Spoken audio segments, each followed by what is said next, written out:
Good evening. There's nothing quite like midweek cup action to get the juices flowing, and we've got highlights from the 3 Wednesday matches in the Carling Cup, as well as all the games from last night. We've got late drama, controversy, the cruelty of the penalty shootout. With us, Mark Bright on hand in the studio tonight to take us through it all. A packed show then. Here's what's coming up. There's no Chelsea in the tournament, of course. Newcastle knocked them out. The reward for the Magpies was a 4th-round tie against the young Gunners from Arsenal. Gerard Houllier won the Carling Cup with Liverpool, his first trophy in England, standing in his new club Villa's way this evening with Championship side Burnley. Manchester United beat Wolves on the way to winning last year's Carling Cup. The two met again in a match full of drama and passion, in the second half anyway. And who can forget Northampton Town's dramatic win against Liverpool at a rainy Anfield in the 3rd round. We'll see how the League Two side got on when they took on Ipswich.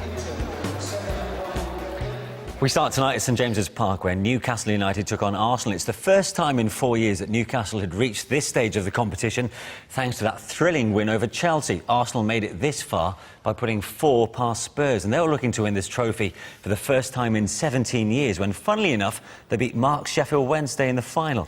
Commentary comes from Jonathan Pearce.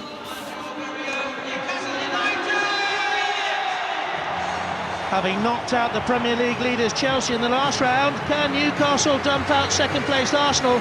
Or will the Gunners, now really focusing on this competition, progress to the quarter-finals for the 8th year running? On the day that Newcastle have poured scorn over speculation concerning manager Chris Hughton's future, he names a much weakened team. With 9 changes from Saturday's win at West Ham, only Krul and Williamson survive. Ryan Taylor has scored in both Carling Cup ties this season.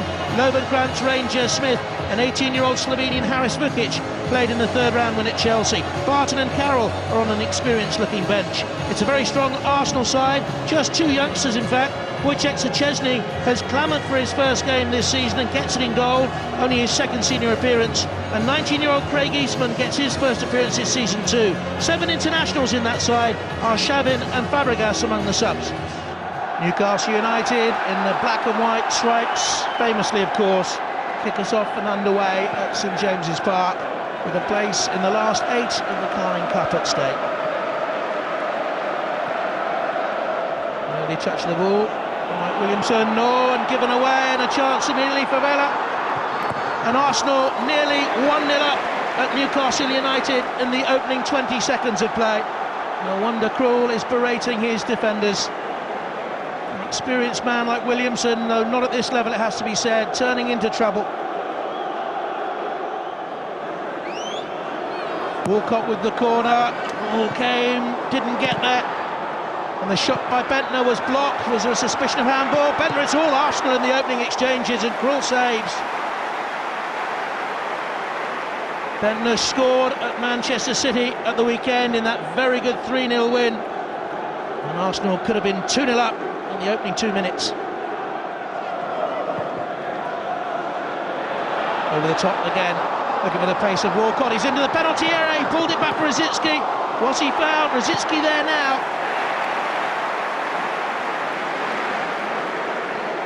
Pace to burn. Arsenal creating danger again.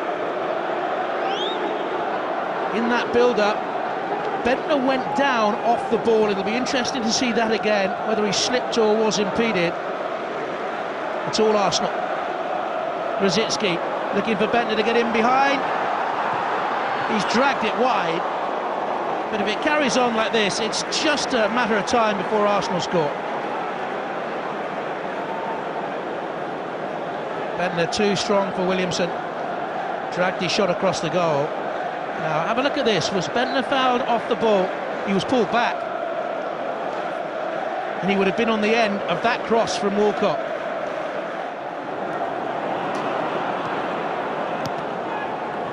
Well, again, Arsenal's movement is sharper. Nielsen, strong challenge on him by Smith. Now played over the top to Ranger. This is where Newcastle could be dangerous. And he's round to Szczesny, who committed himself. Ranger for Newcastle. Good block. Koscielny saved Arsenal there. After the young keeper, who's been making confident noises this season, came to the edge of the box and didn't get it. And Nielsen is given away. Here's Smith. Oh! grazed the top of the bar. When will his first goal for Newcastle United come? It was a blistering effort. Went like an arrow. He did get his fingers to it. That's a splendid save, you know.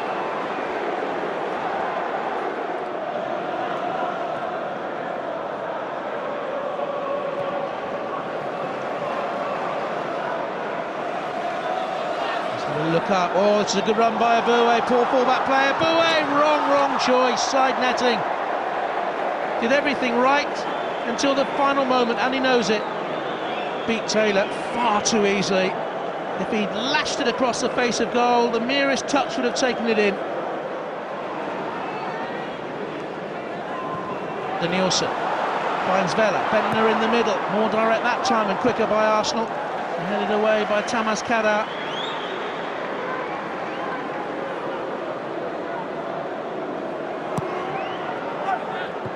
That's a good header away by Kadar. Back in there again. Perch, was that handball by Perch? No, the referee shakes his head. This is the handball by Perch, was it? Again, he moved his arm onto the ball. It wasn't deliberate.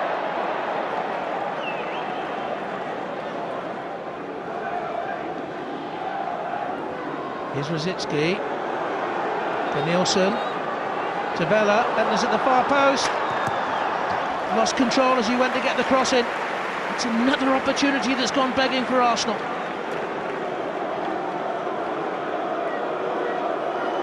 There's Walcott with the corner kick for Arsenal. In stoppage time, Krul came out, Ranger got a nod onto it. Rosicky back into the middle, Bendtner was there. Krul, it's off the line and gone in!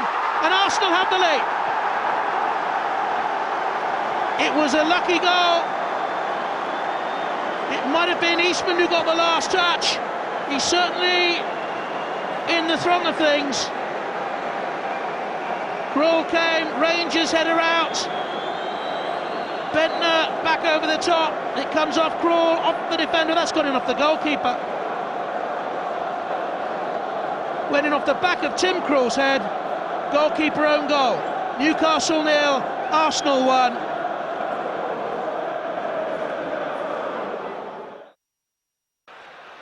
Routledge. Tim Krul.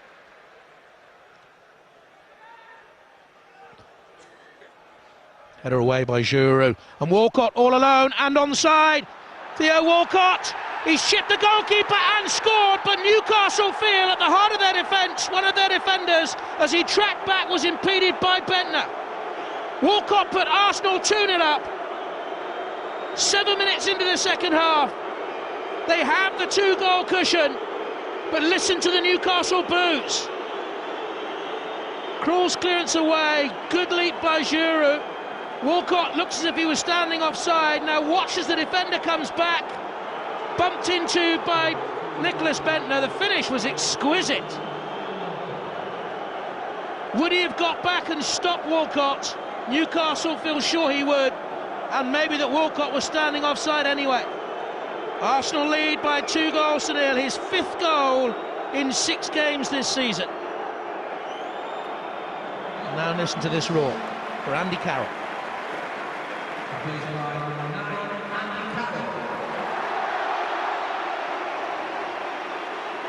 Andy Carroll replaces Peter Lovenkrantz.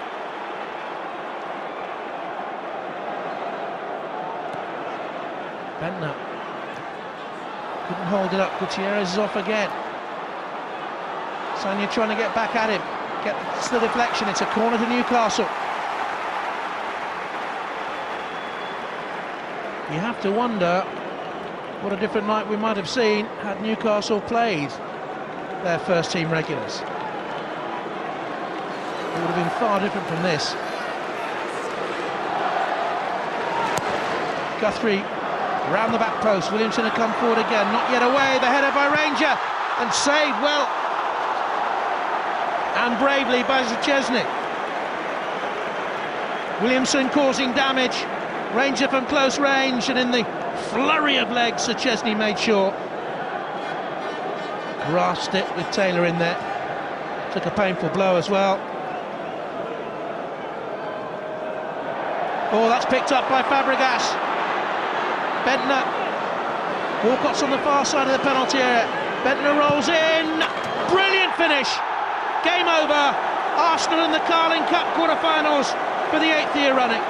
Guthrie gave it away, and from that moment, Newcastle were in terrible trouble. Really sloppy. Looked tired, just back in the side after a long injury problem. Fabregas to Bendtner. Had options, didn't need them. Brilliantly placed. Back, strong, fit, confident. He's a more rounded individual these days, Nicklas Bendtner. Always been a confident man.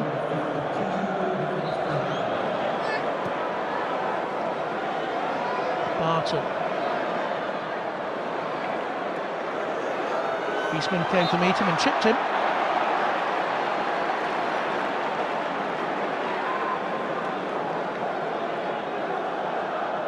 Ryan Taylor, for a Newcastle consolation only at this late stage. Struck it well, splendid goalkeeping. Bit fortunate as the ball came back into the middle. Eboué was there for him. Lined up the wall. Got there.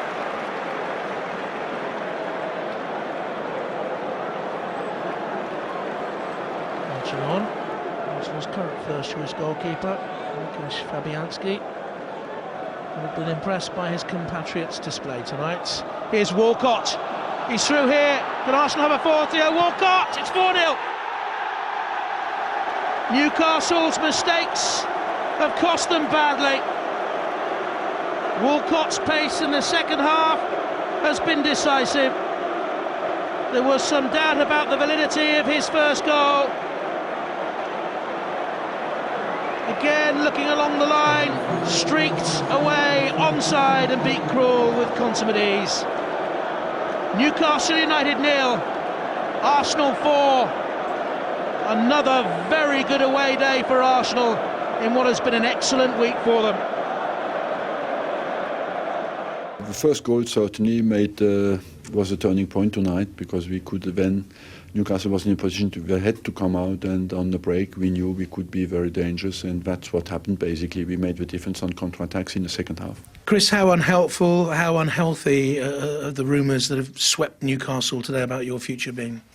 Well, I think nothing like that helps. How much it gets me down, no. I have a focus of managing this football club and of course winning as many games as I can, and with a remit of keeping this wonderful football club in the Barclays Premier League. So certainly nothing deters me from the job that I'm doing, but are they helpful? Of course they're not. So Chris carries on going, and that's to his credit. The Newcastle statement that came out after that, before that interview, says he's our manager, he'll remain our manager, and we will renegotiate his contract at the end of the year. But that's hardly a ringing endorsement of what, on the whole, he's done a fine job so far. Oh, excellent job. I mean, promotion, 100 points.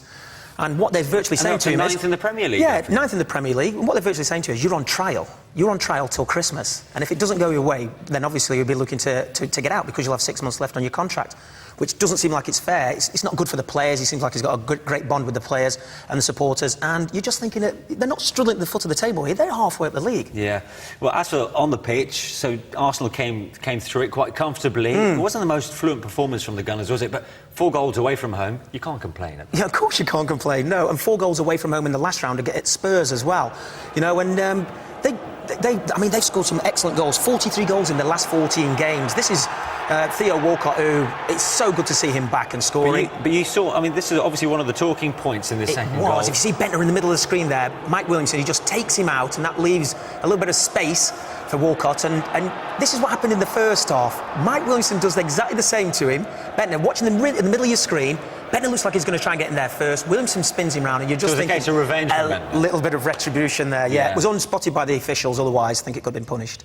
2 goals from Theo Walcott on the night, and his first start in 11 games. Yeah. That bears well for the future for Arsenal, because I think even Arsene Wenger was saying he's looking more clinical than ever before. Very composed in front of goal. I mean, he scored a hat-trick against Blackpool at the start of the season. He went on and scored the next game against Blackburn, I think it was. 4-2, then gets himself injured. Obviously comes back, and that's what they've missed. Yeah. He's one thing about Arsenal is, you know, they move the ball well. Do they have that clinical finisher like Henry or, you know, Bergkamp, Wright? Well, hopefully Walcott can turn into one of those really crafted forwards. Yeah, adding to that, he's one of 5 players coming back from injury, so certainly does bode well for Arsenal, that's for sure. Next up for us then, Villa Park. Aston Villa looking to reach the Carling Cup final for the 2nd season running. New boss Gerard Houllier won this trophy twice with Liverpool, of course. So to make it number 3, his side needed to dispose of Burnley, who themselves reached the semis just 2 seasons ago. Your commentator is Simon Brotherton. Knocking out Premier League teams in the Carling Cup seems to be something of a speciality for Burnley. 2 seasons ago, Fulham, Chelsea and Arsenal were all sent packing en route to the semi-finals, and Bolton have already been beaten this season in the last round. Aston Villa makes 7 changes but still name a strong side. John Carew was in the 11 an hour before the kick-off, but is a late scratch due to illness, Stephen Ireland replacing him. Burnley face trips to high-flying QPR and Norwich in their next 2 league games and have rested several players, including Chris Eagles, Wade Elliott, Chris Iwelumo and Brian Jensen. Defender Mike Duff is among those coming in. He played in Burnley's 3-1 Carling Cup win over Villa almost 6 years ago to the day.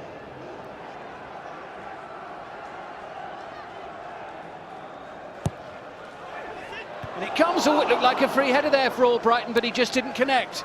Here's Clark.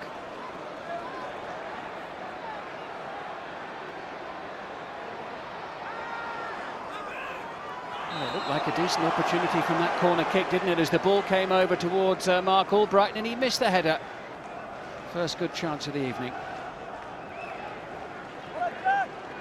Burnley passing the ball around pretty competently and confidently here in the opening quarter of an hour. Jay Rodriguez is flicking it away from Albrighton. That's very neatly done. Shidwell reclaims possession for Villa. Marnie thought he should have had a free kick, but here come Aston Villa with Stephen Ireland. Fairly comfortable save for Lee Grant. Ireland still looks for his first Aston Villa goal. But had Villa scored there, Burnley would have complained because Dean Marnie was still on the floor.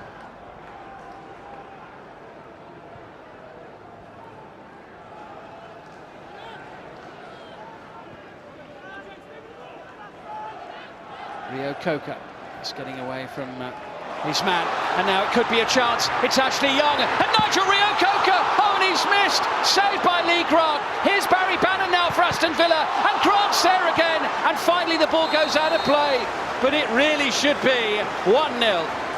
Well, Rio Coker had a great chance to win the match against Chelsea here in the Premier League recently, and this was arguably an even better one. Grant did really well twice, but he shouldn't have had the opportunity.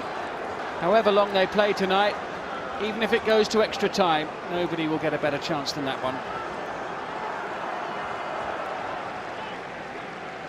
Goals really potentially the problem for Villa at the moment. They haven't scored too many. Gerard Houllier knows that. The general play has been good, just the end product at the moment. Randy Lerner here, the owner of Aston Villa.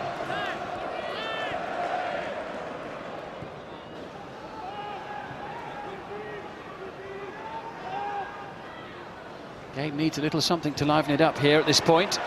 Maybe Sidwell and Cork might provide it. And Villa get the free kick, and Sidwell gets the match moving again quickly. It's Ashley Young, looks for an opening, and it just rolls wide of the goal. Frustrating first half so far for last year's beaten finalists.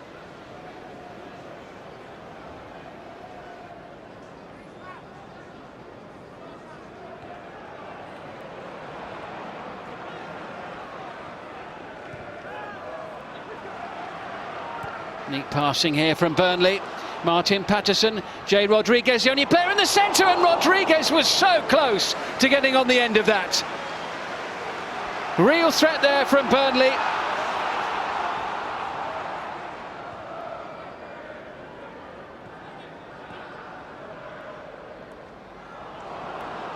Bannon losing out to Mears and then fouling him.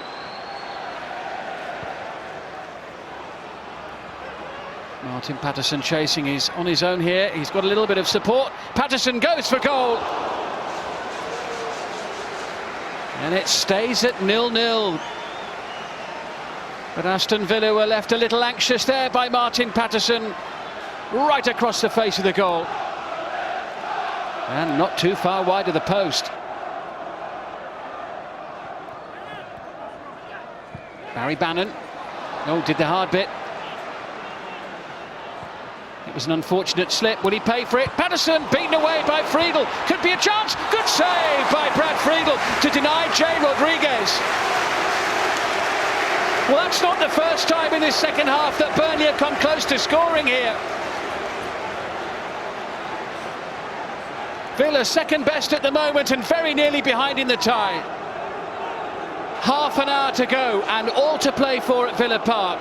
Brad Friedel needed to be on his toes there.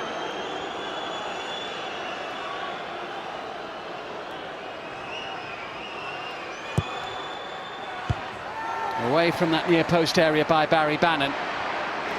Committed tackle by Villa's captain Nigel Reo-Coker. It's going to take some real commitment to get through this tie from Villa's point of view. Burnley's confidence growing by the minute here, and rightly so. Oh, just over the top by Friedel, who nearly jammed his fingers against the bar.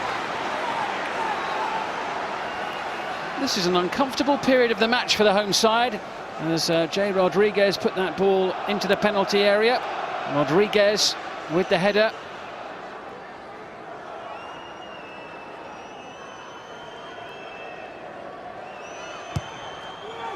Over the head of Clark Carlisle, over the head of almost everyone else, and into the side netting.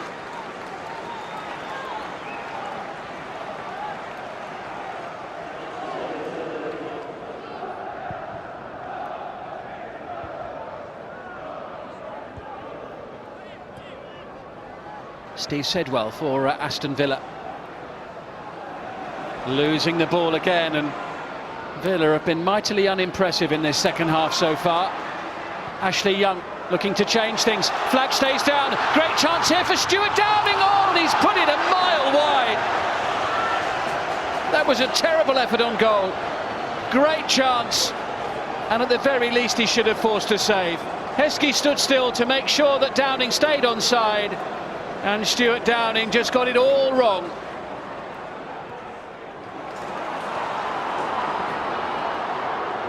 Lehigh looking for Mark Albrighton. Albrighton evades one challenge, goes down. Ashley Young in towards Emil Heskey! 5 minutes to go against the run of play. Emil Heskey pushes Aston Villa towards the last 8. Heskey came off the bench in the last round and turned the tie around against Blackburn Rovers. Has he done it for his manager once again here now? Heskey comes across and makes a tackle. Well, it's been given as a foul. Heskey says he won the ball against Tyrone Mears. Here come Burnley. It's in with Patterson. Now Wallace hanging in the air. Clark Carlisle! And Burnley have equalised here with 1.25 minutes remaining. And on the balance of the play in the second half, they deserve it. Brian Law's team are still alive in the Carling Cup.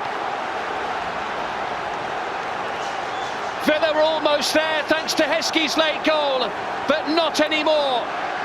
Burnley's persistence has paid off. We'll play to a conclusion tonight, as is the case in all of the ties in the Carling Cup. Emil Heskey, now Ashley Young looking for Sidwell. That's Mark Albrighton on the follow-up. Albrighton for Villa. Sidwell with the header. Could have been 2-1. Probably should have been 2-1. And another chance goes begging for Aston Villa. Wade Elliott looks for Wallace. Lost out to Habib Bey. Now it's with Downing. He's got Bey to his left-hand side. He's rather lucky to get the ball back, Stuart Downing. Can he make the most of it? Downing with a shot! Yes, he can! He can make the most of it! Villa are back in front! Stuart Downing's 4th goal of the season. He had options, he had Albrighton outside it. And after that miss in the second half, Downing more than makes up for it and shows that he has got his shooting boots on after all. Thompson, Wallace. Burnley looking to attack again. Good chance here now for Wade Elliott. Elliott's clean through. Oh, looks like he was pushed in the back there by Albrighton. I think Albrighton could be in big trouble here. And Albrighton is off. Certainly looked as though there was a push in the back from the Aston Villa player. And extremely lucky not to have conceded a penalty there as well. Ross Wallace now for Burnley. Oh, what a save by Friedel. Mears blocks it. Looked like a handball there by Lehigh. As Wallace strikes the kick, Friedel beats the ball away, and just watch this one. It clearly strikes the arm of Eric Lehigh. Burnley attack once more with Wallace. He's challenged by Habib Bey. Now it's Patterson. Support from Tyrone Mears. The header down. Oh, and Friedel has to beat that one away from Wade Elliott. Point blank save here from Brad Friedel. Straight at him though.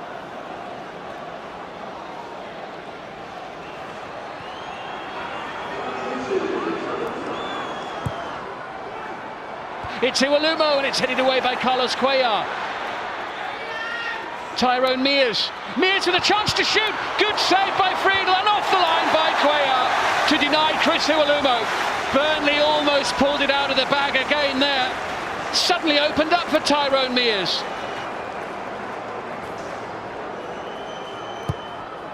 Still the danger isn't cleared. James Collins gets his head to it. Only as far as Ross Wallace. Burnley is still not done yet. Oh, and it nearly fell to Iwelumo. That might just about be it. Brad Friedel with several very timely saves for Aston Villa tonight. Heskey got Ashley Young to his left.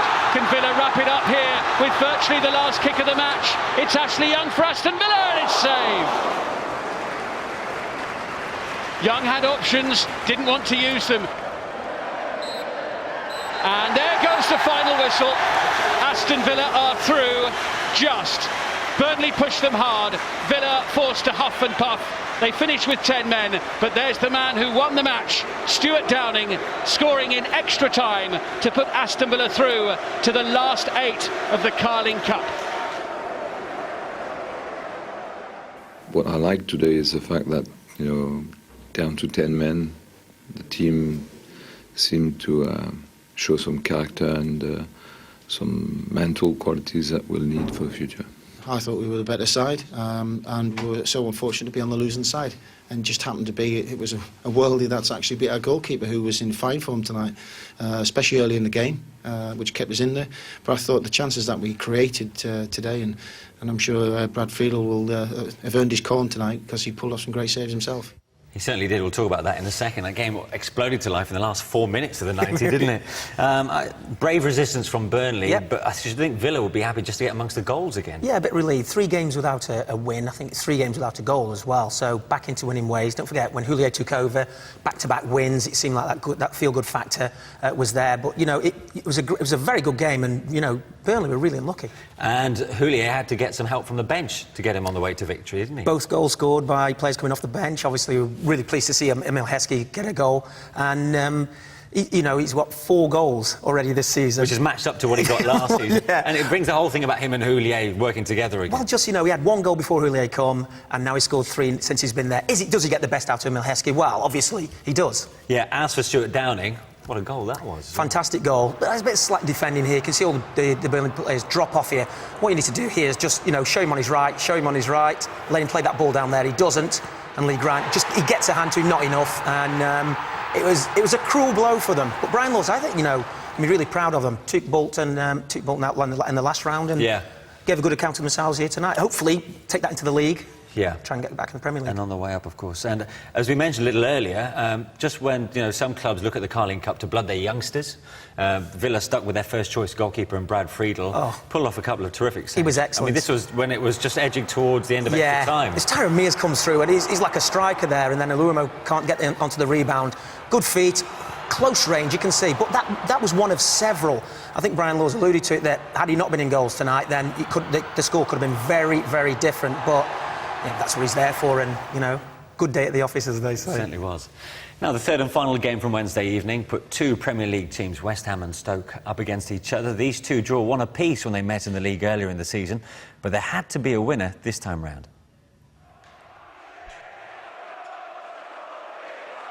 Two Premier League strugglers in search of cup glory met at Upton Park, but the home side failed to get going in a limp first half, leaving Stoke to grab an early lead. Kenwyne Jones powering home an unchallenged header from a corner after only 6 minutes. Perhaps woken up by that let-off, the Hammers began to apply some pressure of their own. Carlton Cole scored his first goal of the campaign against Newcastle at the weekend and wasn't far away from making it 2 in as many matches.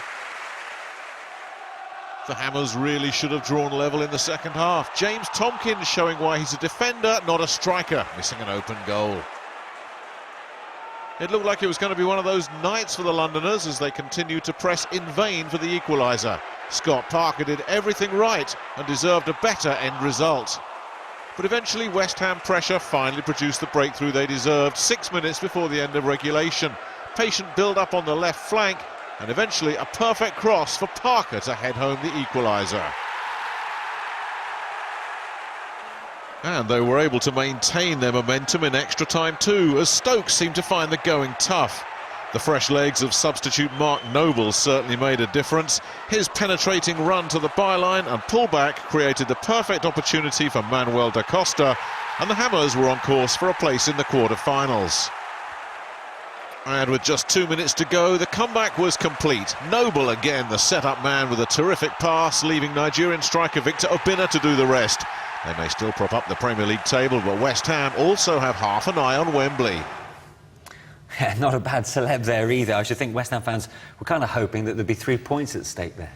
Yeah, always. But you know what? Through to the quarter-finals of the Cup, and Avram Grant's taken, Chelsea to the Champions League final and Portsmouth to the FA Cup final. So, maybe have that little bit of luck they need. But, scored 3 goals. It's important for them to start scoring goals. I think there's something like 13 goals in 11 games. That's not good enough, and he knows that. Will a result like that make any difference to the pressure that Avram Grant finds himself under? It's a win.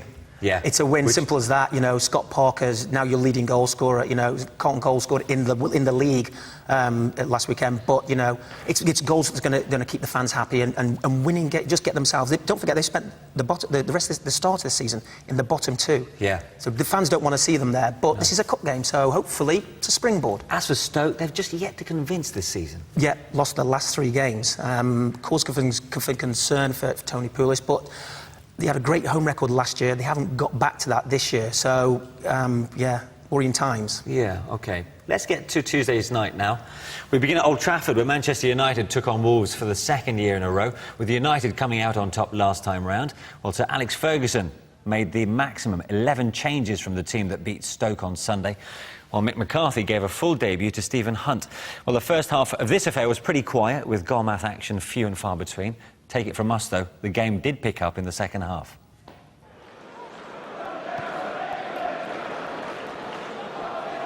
Jarvis, inside Brown, now going for the byline. Great cutback, it's Ebanks Blake! In the way was Johnny Evans. And here come Manchester United at the other end with Obertan. Held up by Moyakolo. Support to the right in the shape of Bebe. Running around Elakovic. Awkward and off the line.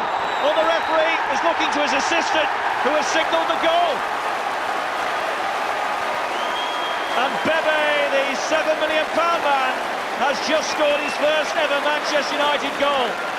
Was it over the line? That's the question. Before Foley cleared it. Just, I would say, but only just. Jones with the corner. Amos can't get there! And Wolves equalise! George Elakovic the scorer! His first ever goal for Wolves. He's picked his moment, hasn't he? It's a great response from Wolves. Amos couldn't get there. He might claim that he was blocked by Ebanks-Blake in front of him, but Elokobi with a free header couldn't really miss from there.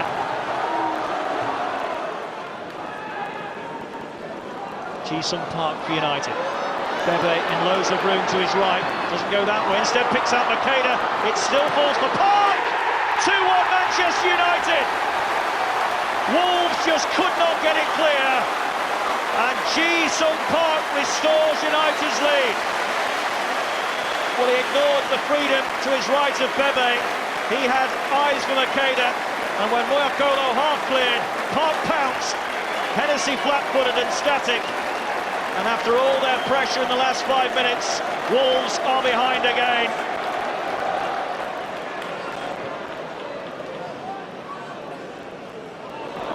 Gibson robbed. Ebanks-Blake. Nice skill. Fletcher. It's Foley. Foley! 2-2! What spirit, what character from Wolves. Both of their fullbacks have scored. The mistake by Gibson, the approach work from Ebanks-Blake, then Fletcher, and Foley on the turn, through the legs of Evans, beyond Amos, and Wolves are level for the second time this evening.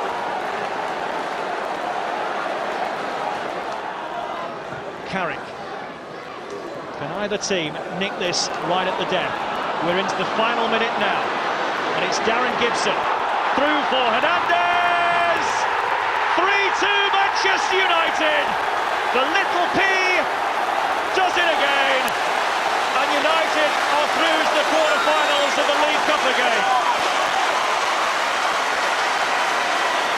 He's only been on the pitch 10 minutes, but he's been a real live wire throughout. Carrick timed the pass to perfection, and Hernandez never looked like missing. So calm, took it away from the sliding defender, lifted it beyond Hennessy, and Wolves, who had battled and fought all the way through, surely can't come back a third time now.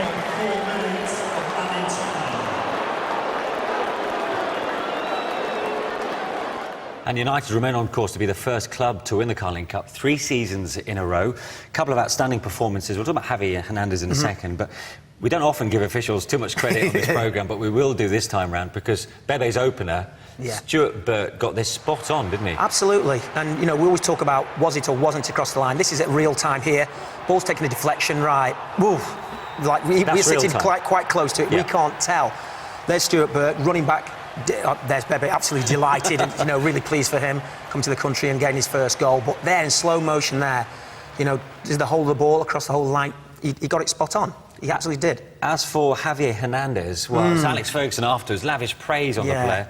He's come in and, well, I mean, he's taking all the plaudits. Superb. I mean, he really has. Michael Owen's injured, and, you know, this guy's just, I mean, he was exceptional in the World Cup. I really liked him for Mexico, and great pace. I think statistically he was the fastest player at the World Cup. You can see him bursting down the middle here, and this is great composure and a lovely finish. What's that? 6 goals in 5 starts, and Gary Neville was heaping praise on him the other day about his work rate and training, you know, and his all-round ability coming into the club.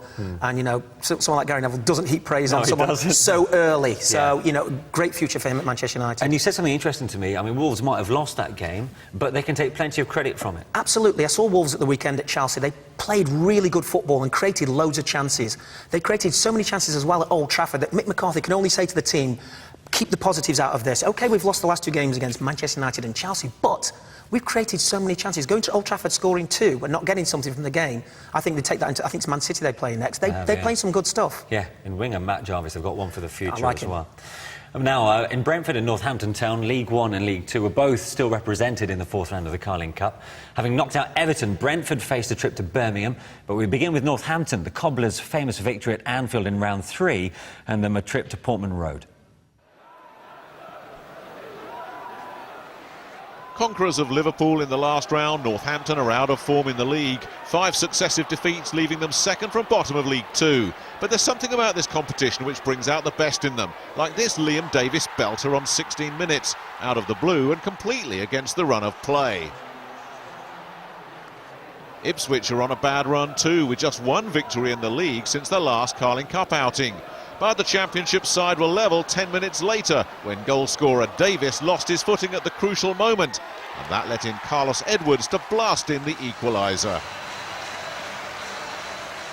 With half-time looming, perhaps the thought of facing the Roy Keane hairdryer motivated the home side. Ipswich in front when Damien Delaney smashed in an unstoppable shot after a corner wasn't cleared. And in the dying moments, the Tractor Boys added an insurance goal as Tamas Priskin nodded home from Grant Leadbitter's free kick. The end of the line for the lowest ranked team in the competition. Now Northampton can concentrate on securing their league status.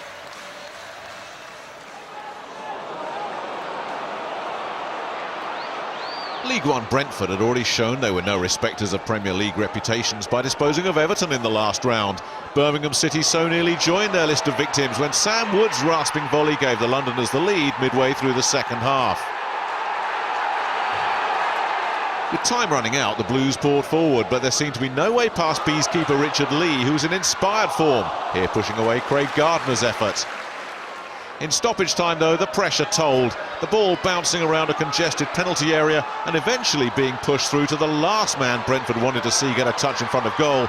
That veteran master of poaching something out of nothing, Kevin Phillips. Extra time didn't produce a winner, so it went to penalties. The visitors falling behind when Michael Spillane's effort rebounded off the bar.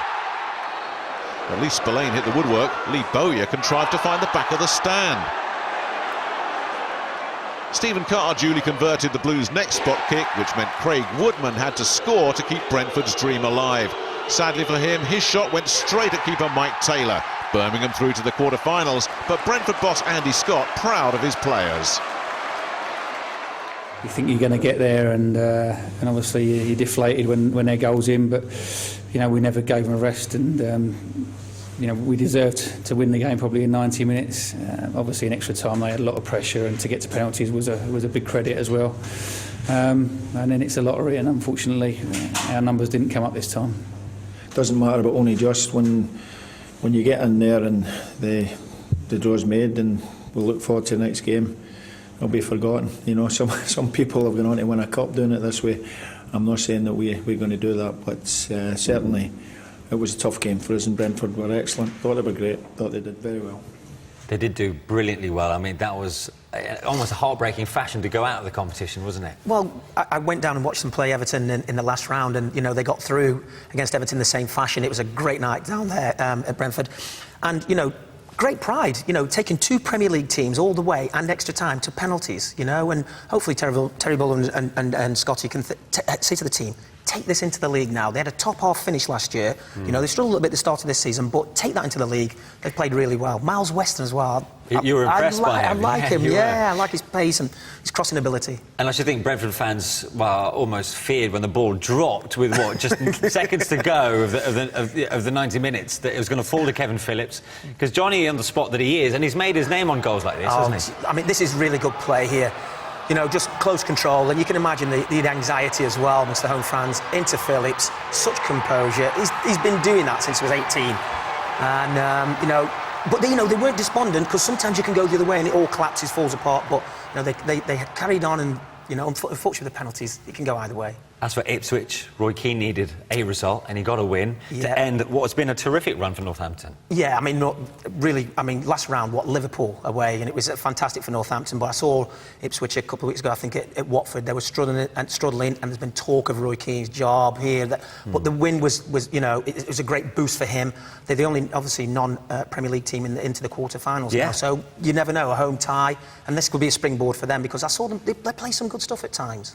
They certainly do. Just 2 games now left to bring you from Tuesday night. It was friends reunited when Swansea made the trip to the northwest to take on Wigan. Some 4,500 travelling fans gave former manager Roberto Martinez a hard time, but boos turned to cheers inside 10 minutes. Darren Pratley fed Cedric van der Gun, and his cross tapped in by Craig Beattie. But Welsh joy was short-lived as an offside flag was raised. 6 minutes into the second half, the Premier League outfit made their breakthrough. A searching through ball from Antolin Alcaraz was left by Swans defender Alan Tate, and that allowed Mauro Boselli to nip in. That's how it stayed until stoppage time, when the home side made it safe. Charles Mzogbia was sent flying by Andrea Orlandi for an obvious penalty, and no real complaints from the Swans. No problems either for Ben Watson from the penalty spot. Victory over his former side for Martinez, while his successor was left thinking about how different things might have been. We were obviously very disappointed with the goal that was disallowed. I think when you see it, on the point of contact, it clearly wasn't offside. So we're obviously disappointed with that. Slowly, game by game, we're getting stronger, we're getting better, and it's always a great achievement to get into the quarterfinals of the League Cup. There isn't much Leicester's manager hasn't seen over the course of his career, but Sven-Göran Eriksson was left rueing some poor defending which gifted West Brom an all-too-easy victory. Although in fairness, there wasn't much they could have done about the first of 4 goals conceded to their Premier League rivals, a quality finish from Simon Cox on 21 minutes. Maybe one of those legendary half-time pep talks did the trick, because the Foxes were level 8 minutes after the break. Although spare a thought for Nicky Shorey, he managed to get a boot onto Paul Gallagher's cross and it flew into the back of his own net. On another night, it could have gone anywhere. But then Leicester's defending must have had Sven pulling out what's left of his hair. Keeper Conrad Logan started it, one of those comedy clangers that leaves a goalie looking for a trapdoor. West Brom's Cameroonian player Soman Choi gratefully accepted the gift. Logan left looking for somewhere to hide. 11 minutes from time, nobody picked up the impressive Stephen Reid at the back post from a routine corner. It was all too easy for the Premier League team. And just to really rub it in, the Baggies put away a 4th in the final minute. A stunning strike from Cox, which might also have taken a slight deflection, but he was given too much time and space to pick his spot. West Brom roll into the quarter-finals. Sven far from impressed.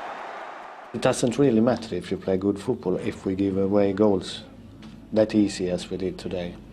First a little bit unlucky, then the other 3 is...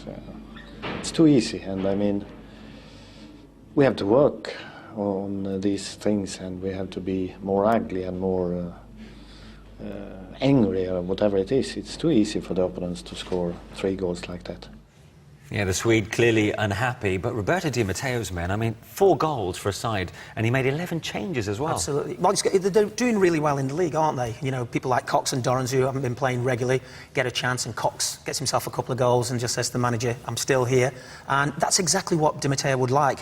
You know, it's competitive for the Premier League. Also, they're doing well in the Cup quarter-final, so now all of a sudden, we'll do, in the next round, do those boys who played tonight and last night get another crack at it. Now, Wigan versus Swansea was one for the purists. It was technical football at its very best, and Swansea can feel slightly hard done by here. Yeah, now this is in the first half. It's Van der Gun goes through and he squares it to Craig Beattie. Now, that looked to me like it was just about onside. Big celebrations, because it's 0-0 at this stage, and you can just see Beattie's look, he was behind me.